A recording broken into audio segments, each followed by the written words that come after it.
오늘 마태복음에 보면은 예수님께서 5가지 가르침, 5개의 강화를 주시는데요. 첫 번째는 우리가 잘 알고 있는 산상수훈입니다. 두 번째는 제자들을 파송하면서 주신 제자도에 대한 가르침이고요. 세 번째 강화는 하늘나라에 대한 가르침, 천국 비유를 말씀해 주셨고, 네 번째는 교회에 대한 가르침을 주셨습니다. 그래서 마태복음을 보면 이런 가르침들이 중간중간에 나오는데, 오늘은 24장과 25장은 예수님의 이런 강화, 가르침 중에 마지막 예루살렘 성전의 파괴와 그리고 종말에 대한 가르침을 이제 예수님께서 주십니다. 사랑하는 여러분, 종말하면 어떤 생각이 떠오르십니까? 세상 끝날에 일어날 일들이다라고 한다면 어떤 일들이 떠오르시나요? 한참 코로나 감염병이 창궐했었지요. 그리고 난리의 소문들, 불과 어제만 해도 또 전쟁을 일으키는 일들이 있고, 전쟁에 대한 소문들이 끊이지를 않습니다. 지진이 계속 있고, 기근이 있고, 기후가 변하고, 이런 일들을 이렇게 겪다 보면은 어느 순간에 이 사람들이 이 세계 대전에 대한 그런 생각도 다 망각하고 잊혀지면 결국에는 언젠가는 또 그런 큰 전쟁이 일어나는 것이 아닌가, 이런 걱정이 불현듯 들 때도 있습니다. 정말 종말은 오는 것일까요? 중요한 것은 다시 말씀드리지만 성경이 종말에 대해서 뭐라고 말하는지 들어야 됩니다. 특히 오늘 본문에서처럼 예수님께서 종말에 대해서 가르치는 것이 무엇인지 우리가 잘 듣고 알아야 합니다. 예수님의 가르침에 우리 생각을 맞춰야 됩니다.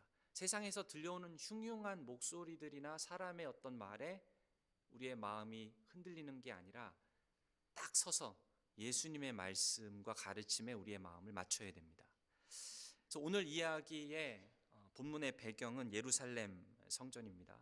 예루살렘 성전을 제자들이 보면서 감탄을 하고 놀랬던 것 같습니다. 그 규모와 웅장함 앞에서 마음속에 굉장히 큰 감탄이 있었습니다. 근데 예수님께서는 성전이 파괴될 것이다 라고 말씀하십니다. 2절에 보니까 대답하여 이르시되 너희가 이 모든 것을 보지 못하느냐? 내가 진실로 너희에게 이르노니 돌 하나도 돌 위에 남지 않고 다 무너뜨려지리라. 이 웅장하고 거대한 성전이 무너진다는 것은 제자들은 상상할 수도 없는 일이었습니다. 성전 건축에만 46년이 걸렸던 엄청난 성전인데, 이것이 무너진다라고 한다면, 이게 정말 무너진다라고 한다면 그러면 세상의 종말이다, 이렇게까지 제자들은 생각했던 것이죠. 그래서 예수님에게 조용히 이렇게 질문을 합니다. 3절에 예수께서 감람산 위에 앉으셨을 때에 제자들이 조용히 와서 이르되 우리에게 이르소서 어느 때에 이런 일이 있겠사오며 또 주의 임하심과 세상 끝에는 무슨 징조가 있사오리이까? 제자들의 질문을 가만히 보면은 2가지를 묻습니다. 첫 번째는 이런 일이 있겠사오며, 어느 때에. 이런 일은 무엇입니까? 바로 예루살렘 성전이 파괴되는 그 일, 언제 있겠습니까? 두 번째는 세상 끝에는 무슨 징조가 있겠습니까? 이 2가지 질문을 예수님께 하고 있습니다. 제자들은 이 2가지 사건, 성전이 파괴되면 세상의 끝이다, 이걸 연결시켜서 동시에 일어날 일이라고 생각을 하고 오해하고 있었던 것 같습니다. 예수님께서는 이제 제자들의 오해를 바로잡아 주시면서 이제 대답을 해주시고 계십니다. 예수님의 대답을 한마디로 요약하면 무엇일까요? 종말에 대한 질문에 대한 예수님 대답은 아직은 아니다 입니다. 아직은 아니다. 종말이 아직 오지 않았다라는 것이 예수님의 대답이었습니다. 세상에 기근과 지진과 전쟁과 전염병이 창궐하고 거짓 선지자들이 나타나고 이런 일이 있더라도 어떻게 생각해야 된다고요? 아직은 아니다. 아직은 아니다. 종말의 징조가 될 수 없다라는 게 예수님 말씀입니다.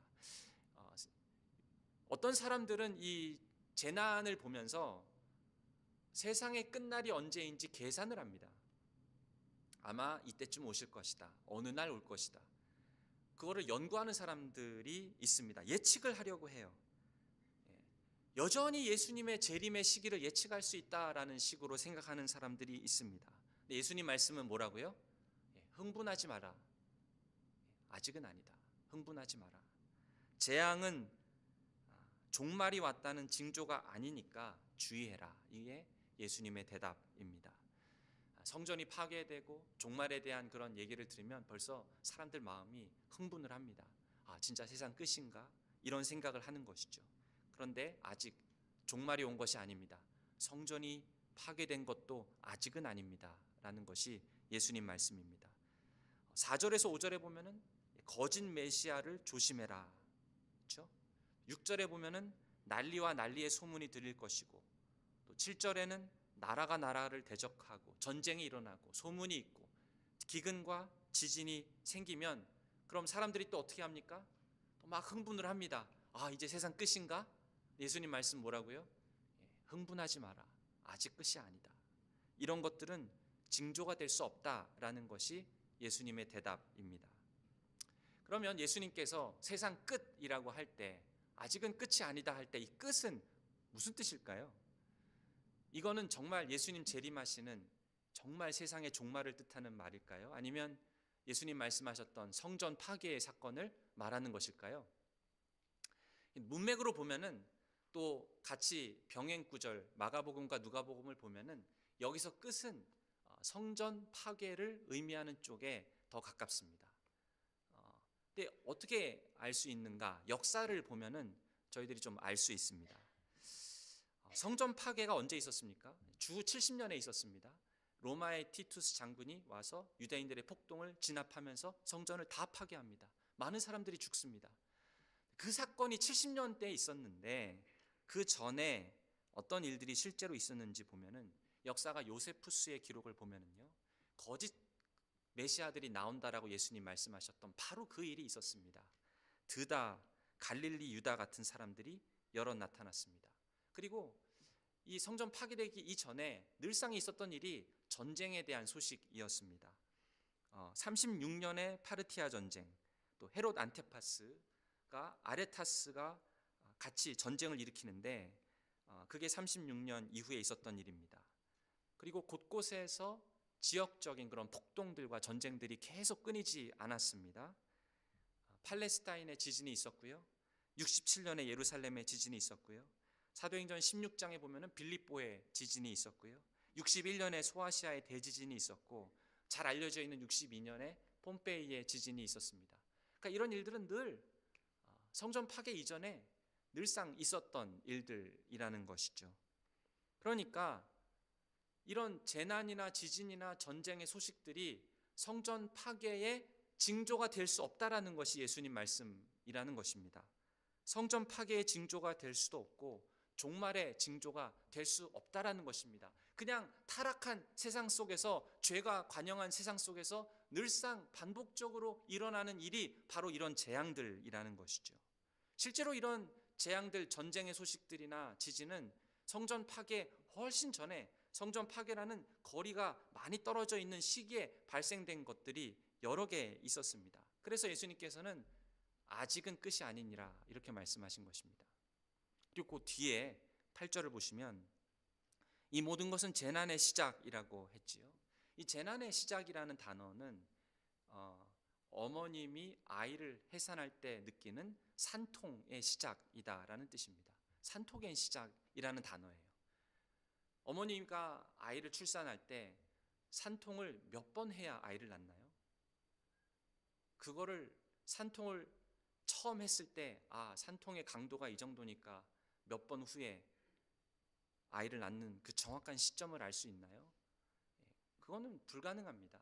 근데 사람들이 자꾸 이런 재난이나 또 전쟁의 소식이나 기근 이런 걸 보면서 그냥 그것은 첫 번째 산통의 불편한 것일 뿐인데 그거를 가지고 마치 아이를 낳을 수 있는 그런 시점을 예측하는 것처럼 세상의 종말이 언제이고 예루살렘 파괴가 언제인지 예측한다라는 것입니다. 그런데 관심이 많아요. 흥분해서. 근데 사실은 예수님 말씀은 그런 것들은 소용이 없는 것이고 이제 겨우 재앙의 시작일 뿐이다라는 것입니다. 그 시기를 계산할 수 없다라는 것이죠. 9절부터 12절을 보면은 이 산통의 시기에 재앙이 시작했을 때 핍박과 어려움이 믿는 자들에게 있을 것임을 예언하고 있습니다. 실제로 제자들은 70년 이전에 12제자들 중에 요한만 빼고 다 순교를 당했습니다.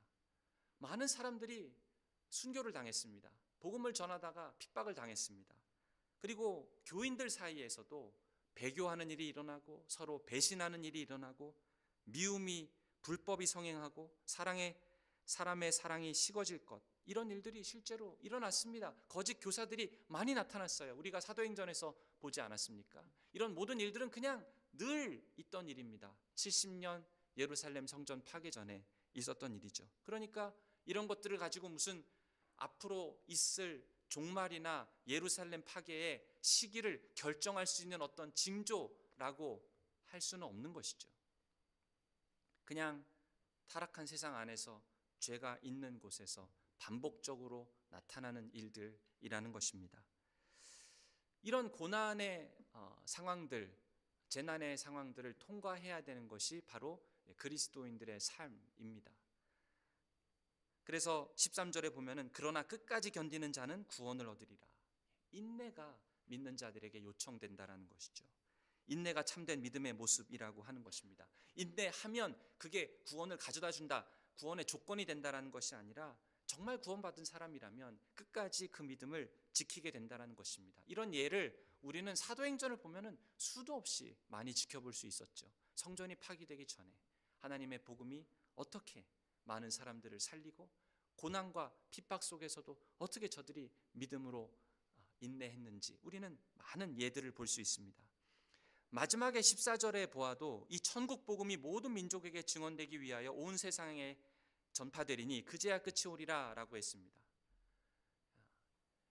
온 세상이라는 게 여기서 뭘까요? 1세기 이 팔레스타인 주이시 피플에게, 유대인들에게는 이 온 세상이라는 것은 사람들이 거주하는 지역을 뜻했습니다.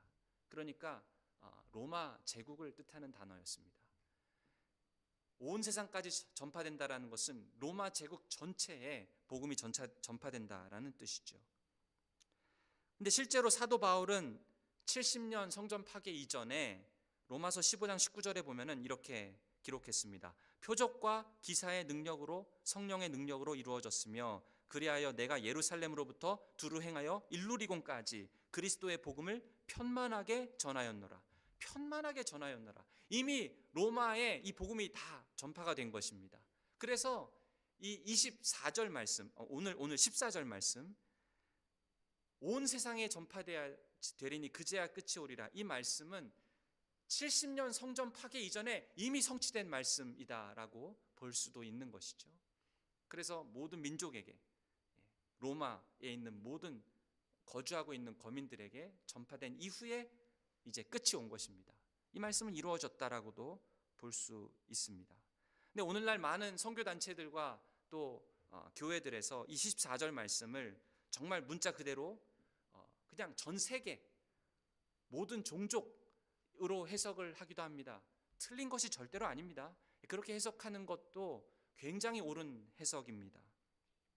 예수님 재림 이전에 모든 민족에게 복음이 전파될 것입니다. 이것은 우리가 어떻게 이해를 해야 되냐면은 모든 민족에게 복음이 전파되는 일이 반드시 일어날 것이다라는 약속으로 이해를 해야 됩니다. 예수님 오시기 전에. 근데 어떤 사람들은 이 구절을 가지고 이 복음 전파의 속도를 계산하고 또 지금 복음이 전파되지 않은 민족의 숫자를 막 계산을 해서 앞으로 20년 후면 예수님 오신다, 30년 후면 오신다, 이렇게 말을 하는 사람들이 있습니다. 예수님의 의도는 그런 게 아니었어요. 예수님의 의도는 모든 민족에게 복음이 전파될 것이니 이 약속을 너희들이 믿고 격려받아라. 주님 오시기 전에 반드시 이 복음이 전파된다. 모든 민족에게 들리는 일들이 일어날 것이다 라는 약속으로 받아야지, 이것을 가지고 종말의 시간이 언제인지 계산하는 것은, 그것은 예수님의 의도와는 다른 해석이라는 것이죠. 20년 뒤에 올 터이니 우리 애가 아직 3살인데 어떻게 키우지? 대학은 들어갈 수 있을까? 그런 걱정을 할 이유가 없다라는 것입니다. 우리 그리스도인은 당장 내일이 마지막 날이라 하더라도 오늘 주님이 부르신 자리에서 살아야 되는 것이고요. 또 20년 뒤, 100년 뒤에 예수님이 오신다 그래도 그러나 주님의 오심을 기대하고 살아야 되는 것이 저와 여러분입니다. 그래서 오늘 이 말씀을 예수님께서 주시는 이유는 종말에 대한 추측, 표적에 너무 집착해서 막 흥분해서 부추겨서 섣부른 기대, 이런 것들로 빠지지 말고 잘못된 그러한 적용에 속지 말라라는 것입니다. 오히려 오늘 본문의 초점은 섣부른 종말 사상에 빠지지 말고 오히려 마지막 때를 살아가는 성도들이 그럼 어떻게 살아야 되는가, 이 얘기를 하고 싶으신 것이에요. 어떻게 마지막 때를 저와 여러분은 살아야 합니까? 첫째로, 속지 마십시오. 다시 말씀드리지만 잘못된 길로 미혹되어서 속으시면 안 됩니다. 4절 말씀을 보면 예수께서 대답하여 이르시되 너희가 사람의 미혹을 받지 않도록 주의하라. 많은 사람이 내 이름으로 와서 이르되 나는 그리스도라 하며 많은 사람을 미혹하리라. 그렇죠? 어떤 사람이 갑자기 나타났습니다. 자기를 메시아라고 막 그래요. 메시아가 좀 불안했으니 이제 내가 진짜 메시아다, 이런 거. 나는 이미 재림한 메시아다, 이미 하늘나라 갔다 왔다, 이렇게 말하면 우리 어떻게 해야 된다고요? 조금이라도 그런 게 느껴지면 100%입니다. 그 사람 메시아 아닙니다. 지금 예수님 어디 계십니까? 하늘 보좌 우편에 앉아 계십니다. 성경에서 이 예수님께서 재림하실 때 모든 민족들이 한 명도 빠짐없이 예수님의 재림을 알 것이다라고 했습니다. 그리고 그 심판주 앞에 한 사람도 빠짐없이 죽었던 자들도 다 부활해서 그 앞에 설 거예요. 그러니까 예수님을 몰라보는 일이 있을 수가 없습니다. 재림 예수를 몰라보는 일이 있을 수가 없습니다. 근데 자기 보고 아직 좀 몰랐니? 내가 사실 재림 예수야, 이러면 절대로 메시아라고 생각하시면 안 됩니다. 그럼 어떻게 해야 될까요? 속지 않기 위해서 어떻게 해야 될까요? 하나님 말씀을 잘 알아야 됩니다. 어떻게 하나님 말씀 잘 알 수 있을까요? 수요일 날 웨스트민스터 신앙고백에 꼭 오셔서 성경이 종말에 대해서 뭐라고 하는지, 성경 말씀이 뭘 말씀하는지, 교리가 무엇인지, 하나님 말씀이 뭐라고 가르치는지 저희들이 좀 잘 배워야 됩니다. 성경을 잘 연구해야 됩니다. 그래야 분별할 수 있습니다. 둘째로, 두려워하지 마십시오.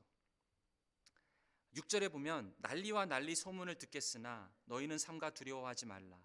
이런 일이 있어야 하되 아직 끝은 아니니라. 세상에 끝날이 올 것 같으면 막 두렵죠. 좀 두려움이 사실은 우리 가운데 있을 수 있습니다. 그리고 실제로 눈에 일어나는 일들을 보면 하나님께서 이런 일을 정말 알고 계실까? 하나님이 모든 것을 다 다스린다고 하시는데 정말 이런 일이 하나님 아시면서도 이런 일이 세상에 일어날 수 있을까? 교회는 이제 앞으로 망하게 되는 것이 아닌가? 교회가 멸망에 치여 있는 것 아닌가? 하나님 정말 주관하시나? 이런 두려움을 우리가 가질 수 있는데 그러지 말라는 것입니다. 전쟁의 소식이 끝이 없겠고 기근과 전염병과 이런 일들이 있을 때 무섭다, 이제 진짜 종말이 오나 보다, 그렇게 생각하지 말라는 것이죠. 왜냐하면 이런 것들은 예수님 뭐라 그러셨습니까? 그냥 늘상 있는 일이다. 타락한 세상이니까 늘상 있는 일이다. 종말에 대한 징조가 되지 못한다. 그러니까 너무 흥분하지 말고 두려워하지도 말아라. 저희 어머님께서 저 외할아버님께 질문을 했어요. 저 외할아버님 목사님이신데 아부이에 하면서 언제 종말이 오냐고. 그랬더니 저희 외할아버지께서 그러셨대요. 네가 죽는 날이 종말 아이가. 그러니까 꼭 무슨 종말을 알아야 되는 게 아니라 네가 죽는 날이 종말이다. 그 전에 우리가 예수님 오시는 것을 볼 수도 있지만, 그러나 우리가 그런 것들에 너무 마음이 흥분한다거나 빼앗길 이유가 없다라는 것입니다. 마지막은 아직 아니라는 것이죠. 하나님께서 다 이미 알고 계시고 하나님께서 다스리고 계십니다. 하나님께서 저와 여러분의 믿음을 지키실 것입니다. 핍박이 오면 이길 수 있는 힘을 주실 것입니다. 견딜 수 있는 인내를 주실 것입니다. 그리고 반드시 승리하게 하실 것입니다. 하나님께서 다스리십니다. 하나님께서 이기셨습니다. 우리도 같이 이길 수 있습니다. 우리가 하나님의 안에 있기 때문에 두려워할 이유가 없는 것이죠. 세 번째로 인내함으로 믿음을 지키십시오. 13절에 그러나 끝까지 견디는 자는 구원을 얻으리라. 이 구원에 대한 조건을 말씀하시는 게 아니라 종말의 시간이 오기 전에는 반드시 우리가 통과해야 될 것이 있는데 그것이 고난이다라는 것입니다. 고난. 물론 그 끝엔 소망이 있습니다. 그 끝엔 면류관이 있습니다. 그러나 그 면류관 이전에 반드시 십자가가 있어야 된다라는 것이 예수님 말씀입니다. 저와 여러분은 그냥 이 험난한 세상 확 피해서 빨리 천국 가면 좋겠다 이런 것이 아니라 반드시 고난의 시간을 통과하는 것이 저와 여러분에게 하나님께서 맡겨주신 사명입니다. 인내로 믿음으로 달려가는 것, 하나님께서 원하시는 그림입니다. 지금은 십자가를 져야 됩니다. 그냥 해산의 고통 가운데 저와 여러분이 있는 거예요. 그러니까 인내하시고 아직은 끝이 아닙니다. 합력하여 선을 이루실 하나님을 믿으시기를 바랍니다. 긴 해상의 고통이 분명히 있을 겁니다. 사도행전 14장 22절에 보면은 바울과 바나바는 자기들이 개척한 교회로 다시 방문해서 이렇게 말했습니다. 많은 환난을 통하여 하나님의 나라에 들어가야 한다. 그리스도인의 신앙은 단거리 달리기가 아닙니다. 몇 번 참으면 그러면 끝이 오는 것이 아닙니다. 우리는 마라톤 선수라고 생각을 하셔야 됩니다. 긴 시간을 오랫동안 여러 번 고난을 겪어도 달려나가야 되는 그런 경주를 하고 있습니다. 한두 번 견뎌서 면류관을 받는 것이 아니라 여러 번 견디는 믿음으로 면류관을 받는 것입니다. 근데 기억하십시오. 이렇게 인내하라고 말씀하시는 분이 누구입니까? 예수님이세요. 예수님께서 인내하셨습니다. 예수님께서 이 땅에서 십자가에서 죽는 그 순간까지 인내하셨습니다. 죽는 그 순간에도 이 죽음이 가지고 올 많은 구원의 열매들을 바라보시며 기뻐하셨습니다. 그렇게 끝까지 인내하신 예수님께서 저와 여러분에게 인내해라 라고 말씀하시는 것이죠. 저와 여러분의 힘으로 인내하는 것이 아니라 인내로 죽음을 이기신 그분께서 우리에게 힘 주셔서 우리가 끝까지 이 경주를 달려갈 수 있게 하신다라는 것입니다. 주님께서 인내하셨고 그분이 인내하라고 하시니 저와 여러분도 인내할 수 있음을 믿으시기 바랍니다. 네 번째로 모든 민족에게 복음을 전파하십시오. 14절에 이 천국 복음이 모든 민족에게 증언되기 위하여 온 세상에 전파되리니 그제야 끝이 오리라. 이 말씀은 믿는 자들에게 용기를 줍니다. 왜냐하면 약속이기 때문이에요. 주님께서 오시는 그날 바로 직전에 많은 환난이 이 세상에 있을 것입니다. 많은 거짓 선지자들이 나타날 것이고 많은 핍박과 배교와 그리고 이 악함이 핍박이 이 땅에 있을 것입니다. 그런데 그런 나쁜 소식만 들려올까요? 그게 아니라는 것이죠. 좋은 소식들이 들려올 겁니다. 핍박 속에서도 신자들이 예수를 믿고 세례받는 일들이 나타날 것이고요. 나쁜 소식이 있지만 그러나 교회가 다시 생명력을 얻고 사람들이 그리스도께로 돌아오는 일들이 동시에 그런 소식들이 들려올 것이다 라는 것입니다. 주님 오시기 전에 모든 민족에게 이 복음이 전파될 것임을 믿으라. 이게 주님이 우리에게 주시는 약속이에요. 핍박이 있고 어려움이 있고 사람들의 마음이 완악하고 전도를 해도 안 될 것 같고 막 총칼로 위협하는 것 같다 할지라도 재앙이 더욱더 심각해지고 세상은 끝도 없이 알 수 없는 지경으로 나아가는 것 같은 그런 상황이 온다 할지라도 반드시 일어나는 일이 있는데 모든 민족에게 복음이 전파될 것입니다. 약속입니다. 믿으셔야 돼요. 주님의 약속입니다. 그냥 많은 사람들이 복음 듣지 못하고 지옥에 떨어지는 그런 일로 이 세상이 끝나지 않을 것이고, 죽는 순교자들의 소식이 있는 것과 동시에 세례받고 기뻐하며 주님을 찬양하는 소식들이 또한 들려올 것을 믿으라는 것입니다. 사도행전 5장에 보면은 베드로와 요한이 체포되어서 투옥되고 난 다음에 매를 맞다가 풀려납니다. 41절부터 이런 말씀을 합니다. 사도들은 그 이름을 위하여 능력받는 일에 합당한 자로 여기심을 기뻐하면서 공회 앞을 떠나니라. 그들이 날마다 성전에 있든지 집에 있든지 예수는 그리스도라고 가르치기를 전도하고 그치지 아니하리라. 그런데 그 다음 구절을 보십시오. 6장 1절에 보니까 그때에 제자가 더 많아졌는데, 예수님의 사도들이 사내들인 공회에 붙잡혀서 많이 채찍질을 당하고 핍박을 받았습니다. 교회가 벌벌 떨었습니다. 나도 잡혀가는 것 아닌가. 근데 그런 핍박의 한가운데에서도 무슨 결과가 나타났습니까? 그때의 제자가 더 많아졌는데 핍박을 당해도 열매 맺는 일들이 동시에 있었다라는 것입니다. 순교자가 늘어날수록, 순교의 피를 흘릴수록 그것이 교회가 세워지는 씨앗이 되었던 일들은 역사 안에서 참 많이 있었습니다. 물론 거짓 교사들도 있고 배교하는 사람도 여전히 있고 그런 안타까운 일들이 들려오지만 동시에 반드시 좋은 소식이 있다는 것입니다. 이 천국 복음이 모든 민족에게 증언되었다라는 놀라운 소식이 들려올 거라는 주님의 약속을 믿으라는 것입니다. 그러니까 그리스도인들이 일본에서 지진이 나고 튀르키예에서 지진이 나고 해도 이제 세상의 끝 아닌가 이렇게 생각하라는 것이 아니라 그렇게 시간을 낭비하지 말라는 것입니다. 무엇보다 우리에게 주님께서 요청하시는 것은 가서 모든 민족에게 제자를 삼아라.